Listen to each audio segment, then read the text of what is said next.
Good morning to all of you, and welcome to the Metro East Unitarian Universalist Congregation. And greetings to all of you watching this service remotely. This is a welcoming religious community, and we are so glad that you are here. My name is Sarah Johnson, and I use he, him as my pronouns. I have been a member of this congregation since I think 2004. I am really glad that you are here. The MEUUC is a small, welcoming congregation that is located here in Glen Carbon, Illinois, spiritually led by Eden Johnson, and we gratefully share our sacred space with the Edwardsville Masonic Lodge, and I will be in the pulpit today. We welcome everyone to this home of comfort, spirit, justice, and hope. We are Unitarian Universalists. We begin the service with a prelude by our lovely pianist, Joy Heff.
An important ritual in the Unitarian Universalist faith is the lighting of our chalice. Unitarian Universalists have many different interpretations of the flaming chalice, including the light of reason, the warmth of community, and the flame of hope. If you're watching elsewhere and have a chalice or a candle, please light it now as we all join in saying the unison words that are projected on the screen. We light this chalice today as a symbol of love and revelation, always ongoing, always expanding. We light this chalice in hope for the future of our church, our community, our country, and our world. May love center us always. Well, I welcome you all to church, and I want to take a moment to greet somebody you don't know, give a handshake or a hug, make a new connection to somebody.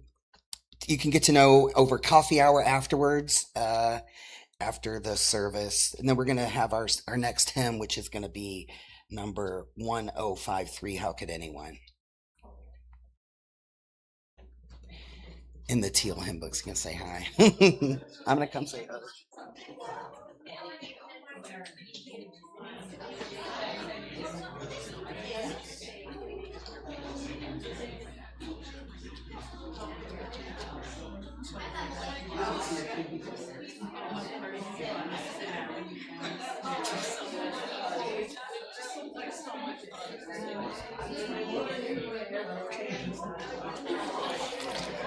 Oh yeah.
It's a tradition here at the Metro East UU congregation to place each service within the larger values that we as Unitarian Universalists hold.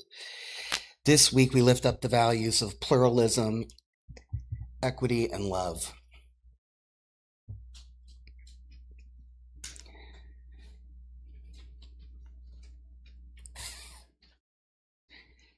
As part of our weekly service, we take time for the expression of joys and concerns or sorrows. This is the one thing that will not change. Home for us is a place where we can each share our things that weigh us down, weigh down our souls, or that fill us up with joy. And when those we love surround us in good times and in turmoil. If you'd like to recognize a joy, a sorrow, or a milestone, you can come forward and place a stone or several stones in the water bowl that represents your joys and sorrows. There are stones here up at the front. I invite you now to come forward, down the aisle to my left, across the front, choose a stone and place it in the water, a symbol of what you carry in your heart. Then you can return down the aisle on my right and back alongside the edge of the sanctuary. If you're not able to navigate this for any reason, just raise your hand and somebody will come around and give you a stone, because in this place we bear one another's burdens and share one another's cares. Let us be in spirit of prayer and meditation.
We're going to have our time for all ages now with a little video.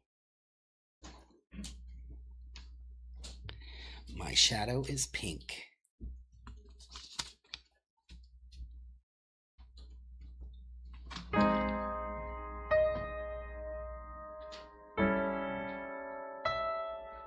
Hi Storytime lovers!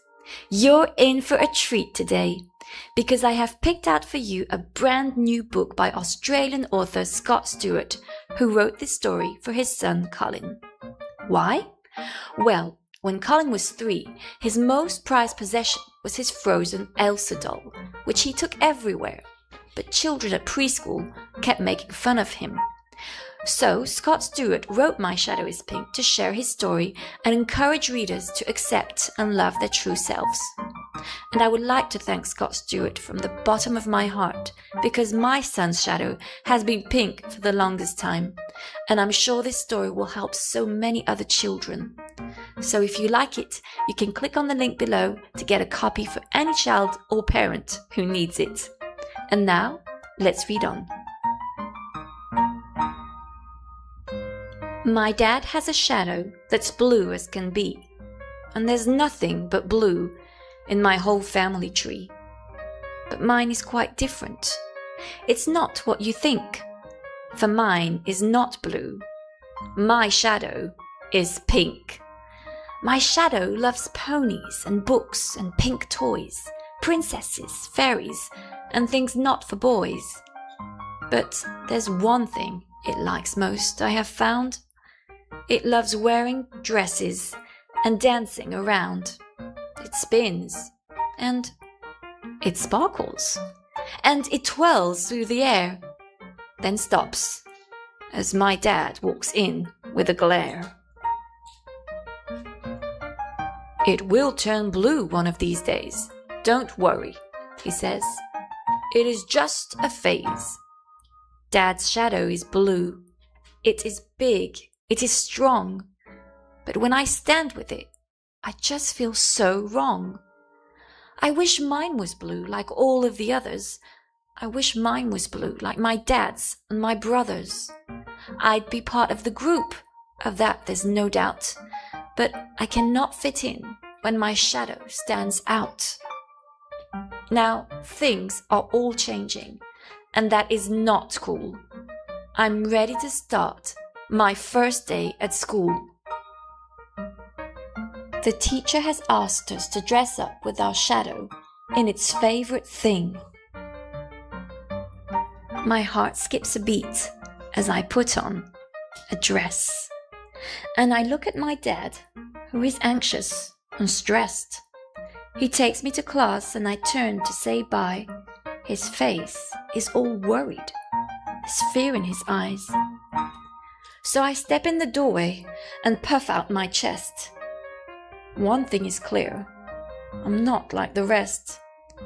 I try to say, hi, but my voice is too quiet. The kids turn around and the room, it goes silent. I run out the door and I push past my dad. I run to my house feeling angry and sad. If my shadow was blue, I'd be there making friends. I'd be laughing and playing and drawing with pens. I rip off my dress, throw it down on the floor. I won't wear it again, not ever, no more. Just then, at my door came a soft little knock. It's my dad walking in, and I look up in shock. Both he and his shadow, in dresses they stood, with shimmering seams and pink sparkling hoods. He speaks in a voice that's quite soft, but is stern. Pick up that dress. You must listen and learn. Your shadow is pink. I see now it's true. It's not just a shadow. It's your innermost you. He showed me the photos of parents and brothers and sisters and aunts and uncles and others. We've all had a shadow that's hidden from eyes. Sometimes our shadow, it lives in disguise. His shadow loves painting and fashion and art. Her shadow loves engines and powerful cars. His shadow loves dance with its turns and its twirls. Her shadow, she hides it. Her shadow likes girls. His shadow loves theater and acting and plays. Her shadow loves science and planets and space. Your shadow is you, and pink it will be. So stand up with your shadow and yell, "This is me." And some, they will love you, and some, they will not. But those who do love you, they'll love you a lot. So put on that dress and get back to school. If someone won't like you, then they are the fool. My heart nearly burst, and my shadow, it soared. I picked up the dress and wore it once more. We ran out the door, this time holding hands. My dad and our shadows, together we stand. I stride in my class, and I puff out my chest. I may be different, but different is best. I join a small group, though in I don't blend. They look up and smile. Will you be our friend? Thank you for listening, everyone. And if you loved this book, please visit Scott Stewart's website. And before we go, I'm dying to ask you a question. What color is your shadow? And what does it like to do? I would love to hear about your shadow in the comments below. Don't forget to subscribe, take care, and see you soon.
The reading's going to be an excerpt from a conversation that we are having at the doors with our neighbors in Missouri. It's a conversation between B, who's a young trans woman, and Jerry, who's a 79-year-old fella.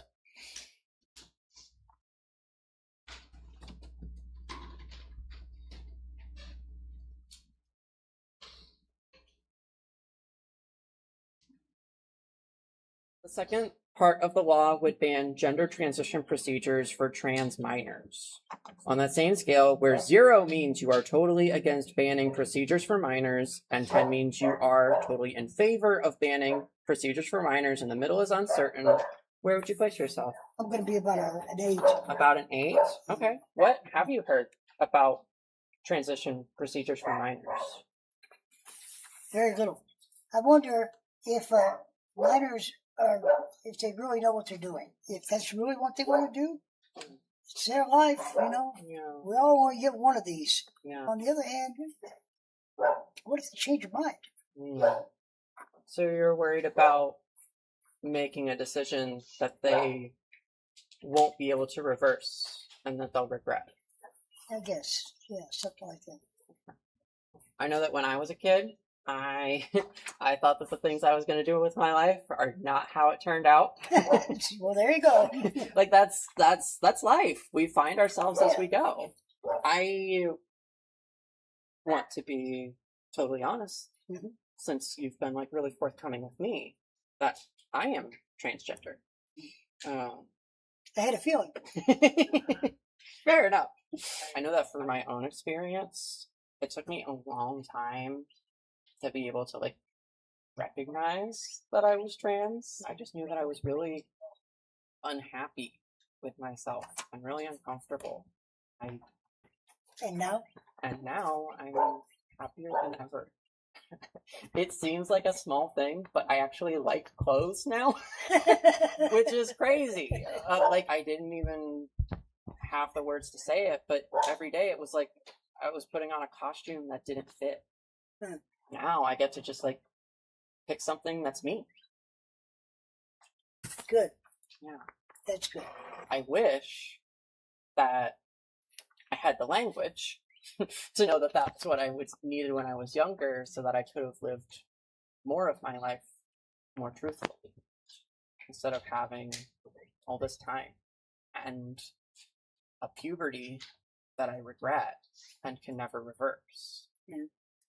I'm 75 years old, you know. Yeah. I had some friends, a lot of friends that are gay and Yeah. stuff, you know, and that means nothing to me. I don't care. Yeah. Because that's the way they want to be. That's fine. Yeah. That's fine. What has it meant to you to see, like, the social opinion of gay people change over time? Like, having friends who are gay. I feel happy for them, that things are more acceptable to a wider range of people now than they were. Yeah. And it doesn't really change my life or anything, but it makes it. But it makes you happy for them. It makes me happy for them. Yeah. You know? So that's a good thing, I think. You know, doing the sex change and all that sort of thing. I think that's just a little dangerous, but maybe it's not as dangerous as I think it is anymore. So I kind of want to get into what transition procedures for minors looks like. To receive any kind of care, kids need to be, like, see their doctor with their family. So, like, their parents are always informed of what's going on. They need a counselor and to talk things through, see if that's how they feel. And then they do what's called social transition, which is just like where you change your name and pronouns that you're using day to day. It's another way to make sure that that's how you want to live your life. And then if they are at an age where it makes sense, they can have puberty pausing medication, which is reversible, and it puts a pause on puberty so that they have more time to do that social transition and talk about the results with the therapist and doctor and make sure that that is how they want to live their life. After a couple years of that, or often when they're 18, then is when they can start hormones to go through the puberty that aligns with how they want to live their life. I wish that I had been able to access this kind of care when I was younger, because I only have one go around, right? And so there was 10, 15 years of my life where I was deeply uncomfortable with who I was. That's a lot of years to be uncomfortable with yourself. And a time where you're like a young person and have energy to go out and live your life and find yourself. It makes me really happy, in the same way that you're happy for your gay friends to have more acceptance. Yeah. When I see kids who are able to live with the gender that they feel and be able to have that full young adulthood as themselves. I'm afraid of them getting taken away from kids who really need it. But going back to that scale, where 0 means you are totally against banning transition procedures for minors, and 10 means you are totally in favor of banning transition procedures for minors, and the middle is uncertain, where would you place yourself on that scale? I would probably be more like about a 3. About a 3. Yeah. Boy, you haven't had me thinking the rest of the day. I probably won't sleep tonight. Thank you very much. Well, I hope I didn't interrupt your sleep. No, I really hope not. These are big things that we've been talking about. Yeah. Like you said, we only get one go around, and trying to make sure that people are able to be happy for as much of it as we can is no simple thing.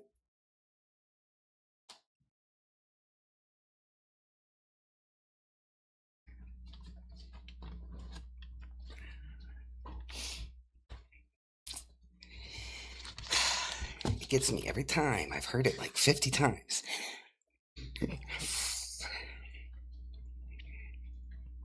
My name is Sarah Johnson, and I'm a queer elder and lifelong organizer. My life, until November 3rd, is helping run a deep canvassing campaign in the lovely state of Missouri. We plan to knock on 100,000 doors and have 10,000 conversations with our neighbors. We just heard a snippet of a conversation with one of our neighbors, with my co-lead of this team. Her name is B. The conversation is a sample of a typical 20-minute conversation on the door, an honest exchange, genuine curiosity of neighbors, led by a script that is meant to guide folks on a journey to get to know actual transgender people. A conversation that will hopefully lead to understanding and common ground. A simple exchange of stories and listening to people on their doorstep. This visionary canvas campaign is one of the largest the Midwest has ever seen, and by most definite, the largest deep canvas campaign, campaign and canvassing led by transgender people ever, and in this case, in Missouri. We are embedded in 3 regions in the state of Missouri right now, in Kansas City and in St. Louis and in Springfield, soon to be Cape Girardeau. It's my job to train up and organize and engage and support and empower squads of 12 or so canvassers. It is absolutely my favorite job that I've ever had so far. I am getting paid to be a professional transgender person and storyteller. I get to aid literally daily in collective liberation. I get to work with queer and trans people every single day. Yes, please.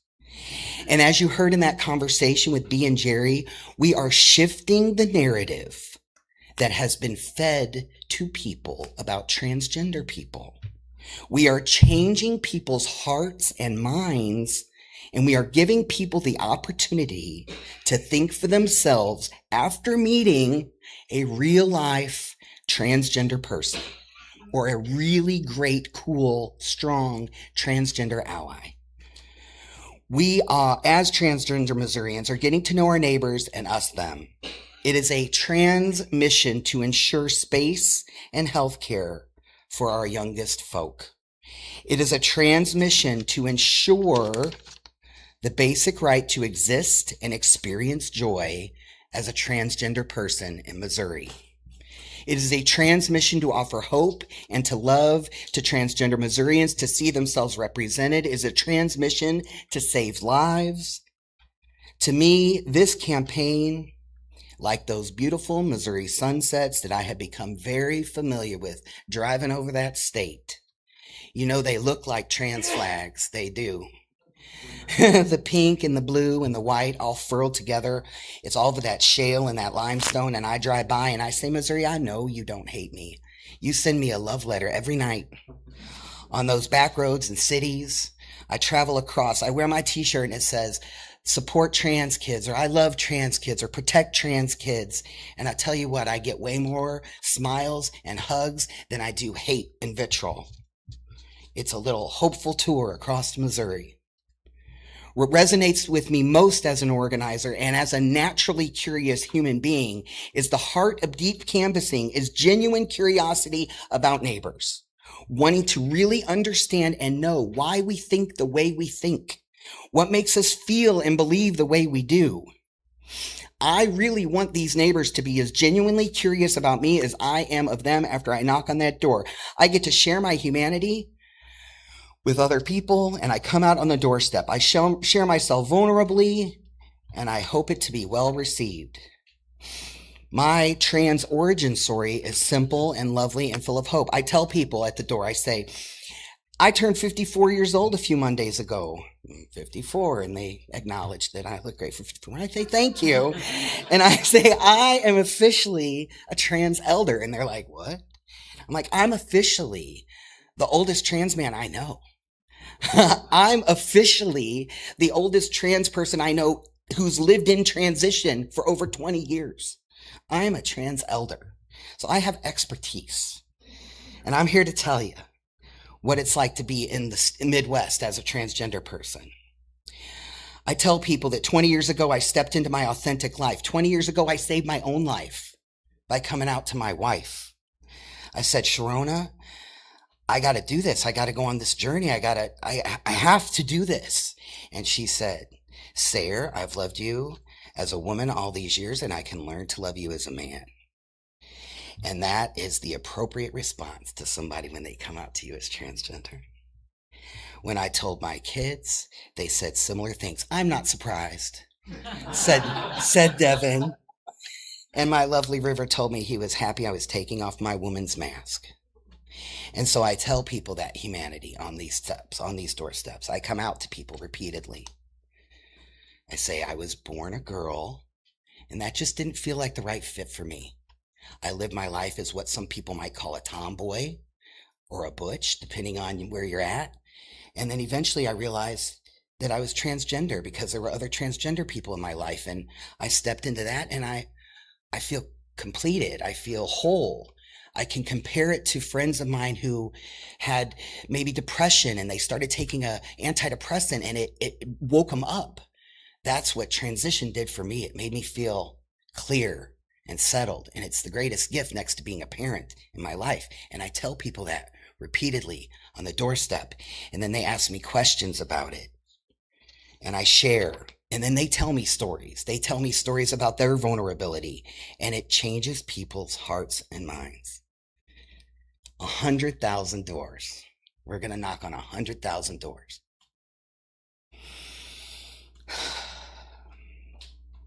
I have told this story on the doors, my coming out, at least 100. I mean, I've knocked a couple thousand doors. I've had folks cry and be sympathetic to me. I've had people be loving and understanding. I have had a few experiences where my neighbors have challenged my humanity. But by far, most of the conversations I have had, and we have collectively had as a team, have changed people's hearts and minds. It's healing. People claim that they don't know us. They do. We've always been around. I reckon you've probably peed in a bathroom with trans folks. It's really not that scary.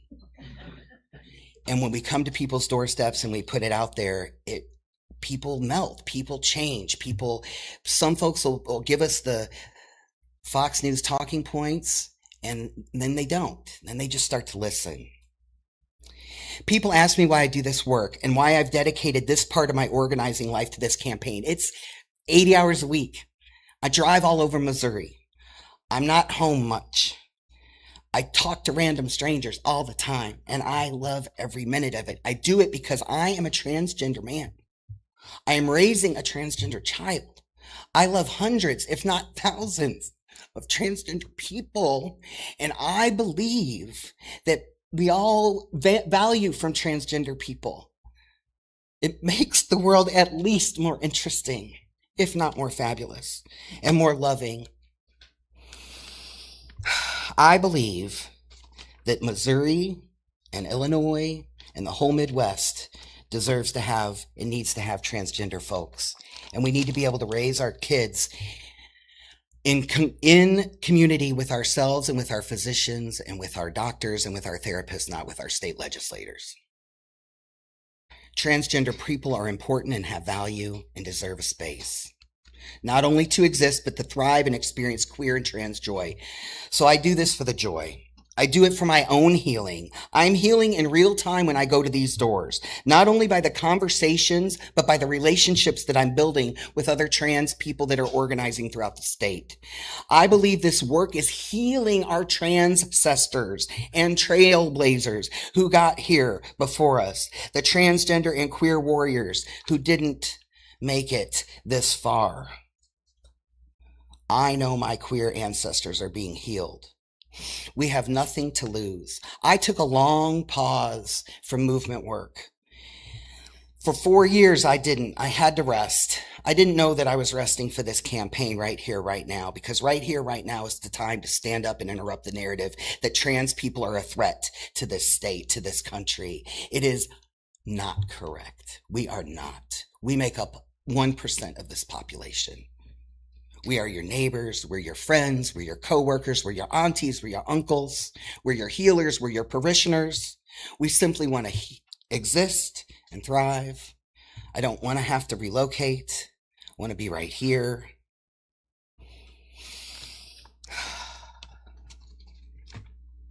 So that's my transmission story. For me, coming into churches, this is the second church I got to do this at. And I know that so much of how we do as Unitarians, Universalists is marching with our feet and praying with our feet. And so right now I'm going to invite you to come into the conversation. I'm going to invite you to come and pray with your feet. I'm going to invite you to come canvas with me. I'm going to invite you as a congregation. I'm going to invite you as my friends to come canvas with me. I'm going to invite you to come and listen to me, educate you about what's happening over in Missouri so that you can educate your Missouri friends about how important it is going to be to go out and vote and how this is just a template that they're going to run across the United States if they're successful, because using trans people as pawns in the culture war is what they're doing. And so if we can be aware of that and interrupt it and talk to our neighbors and talk to our friends and make sure that they know that trans healthcare and abortion have nothing to do with each other. And while they're putting that on the same ballot, it's preposterous and it's throwing a wedge. And so the way to combat that, I believe, because I've witnessed it and I know, is to talk to people. Talk to your neighbors. Tell your story about transgender people that you love. Share the story. So now I just want to invite you formally to come and join me. I've got some good propaganda. I'll tell you all the things that you need to know. And I just want you to know that being a part of this congregation and being having the opportunities that I've had here as a leader and being embraced as a transgender person from the moment I walked in these doors has helped me to get to this place. That love that I got from my Sharona, that love that I got from my kids, and the love that I got from this congregation all those years ago on that hill has made me be able to do this work that I'm doing. Because I feel backed up. I feel like I know I have community. So I went off my script a little bit, but I just want to tell you I love you very much. And please get involved and tell trans stories and make sure you're standing up for trans folks.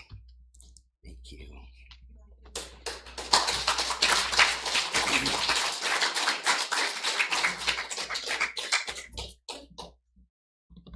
We get to sing it.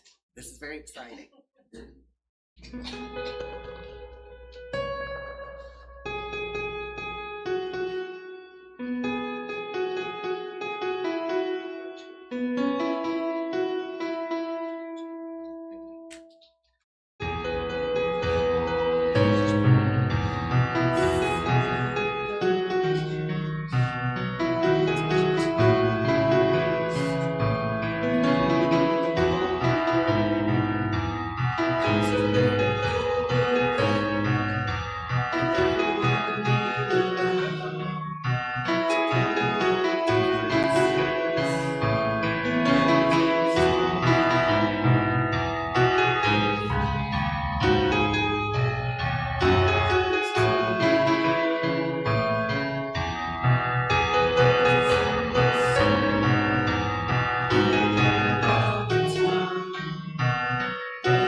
Okay. Let's see. Here I come. Okay, who's passing around the? Wait, maybe the offering basket. I offer this gentle reminder that this community of faith is supported only by your giving. Stewardship is more than just financial donations, but is also about donating time and talent to help our church. If you can't write a check, please help our church survive and thrive by offering your time, help make coffee, bring snacks, serve as an usher, or serve in other committees such as helping with worship on occasion. Please donate as you can with your time and talent and treasure. All are needed for our church to prosper. Also, if you give cash, please let us know who you are by filling out an envelope so we know who's eligible to vote by giving the time and talent and treasure. However, if this is your first time here, you're not obligated to give, as we want this service to be a gift to you.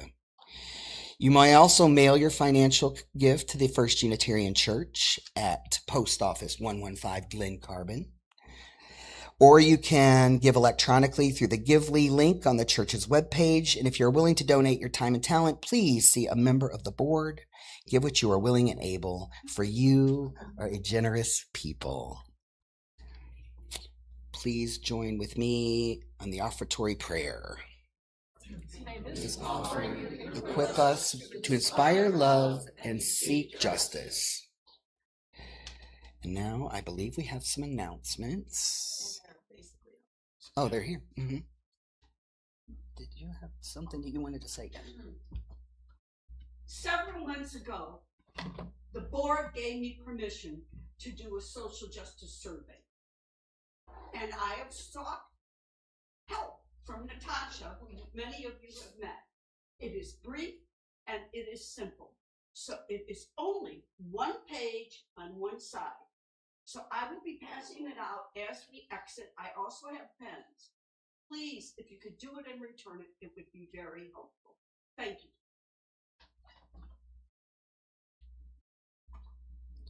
Do you read off these, or just folks reading them themselves? Okay. Yeah, we need support breaking down today. This one right here. Just the big one. Here, I'll talk about it. Yeah. Okay. Hi, everybody. If you don't know who I am, I'm Nathan Brown. I am the board president. So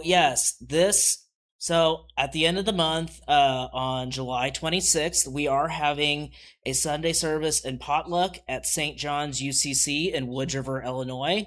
This is one of the few congregations that we are in talks with about church sharing, as at the congregational meeting, our decision to have figure out where we're going, we have to have a decision by October 1st. So this is one of the congregations that is very like-minded with us and are allowing us to come and have a service there. Some of the property search committee already met with them about a couple weeks ago, and they are willing to work with us. So yeah, we will have service at 10:30 a.m. That is the address. If you need directions on how to get there, please let me know, or one of the members on the property search committee. So I can't wait to see everybody there. Yes. I have a question. Is this going to be in conjunction with them or just for us? Just us. Okay. Thank you. Yes. Where do you park? Across the street, they have a parking lot. And there's handicap parking in front of the church. Oh, and there's also street parking around the side of the church. Yes. And it is handicapped accessible. There's an elevator. Yes. It's Yes. stay across the street like this. There's a parking lot right where the church is. It's a narrow street, so it's not right here. Yeah, it's right across. There's crosswalks, things like that. And then there's a cafe to the right. Yes. Go Maze. Yep. Handicap parking right here in the blue, and then the parking lot is right here. Yes. So yeah, Any other questions, let me know, or let Amy Riedessel, head of Property Search Committee, let us know about anything. Yep.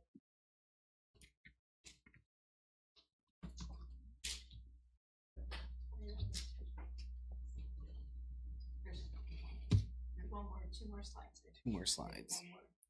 Oh boy. Pancake breakfast. This is why we have to break down the common room today.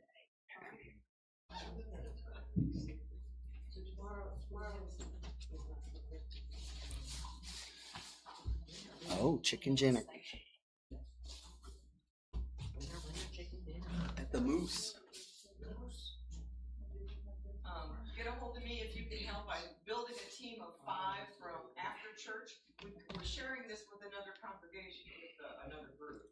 So they're doing the morning shift, and we're doing the shift from 12:30 to 3. And we'll have a bake sale too. So just, if you're on the Facebook page, I'm going to organize it.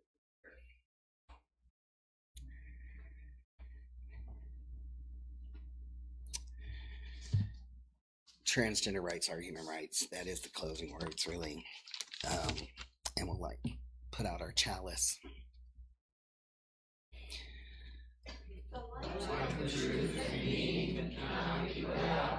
We are keepers of this flame until we meet again.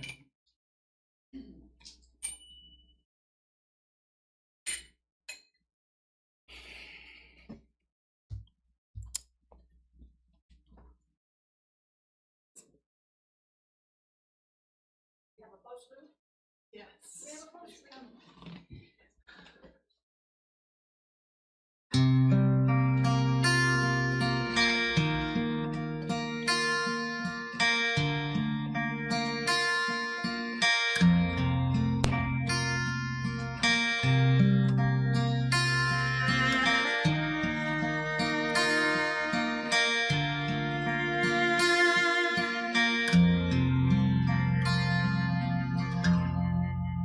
There are 100 billion snowflakes swirling in the cosmic storm, and each one is a galaxy, a billion stars or more, and each star is a million Earths, a giant fiery sun, high up in some sky, maybe shining on someone.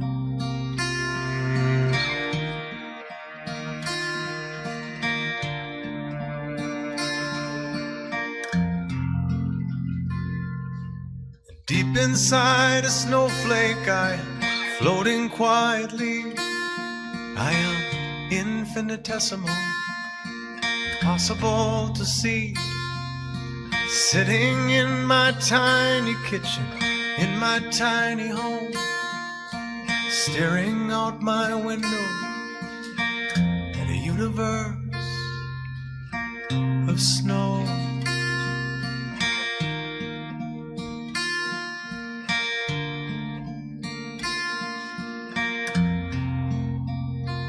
But my soul is so much bigger than the very tiny me. Reaches out into the snowstorm like a net into the sea. Out to all the lovely places where my body cannot go. I touch that beauty and embrace it in the bosom of my soul. And so brief and fleeting is this tiny life of mine, like a single quarter note in the march of time. But my soul is like the music, it goes back to ancient days, back before it wore a human face, long before it bore my.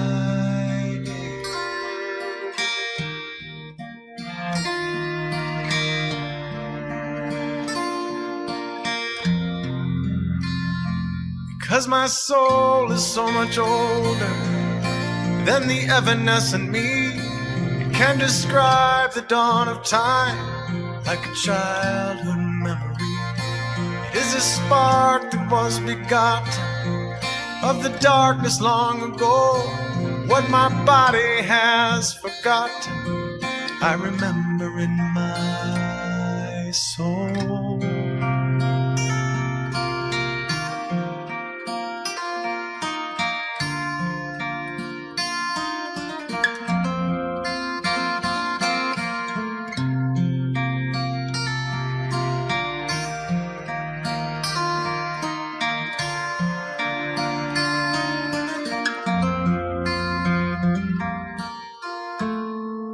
So we live this life together, my giant soul and tiny me, one resembling forever, one like smoke upon the breeze, one the deep abiding ocean, one a sudden flashing wave, and counting galaxies like snowflakes, I would swear we were the same.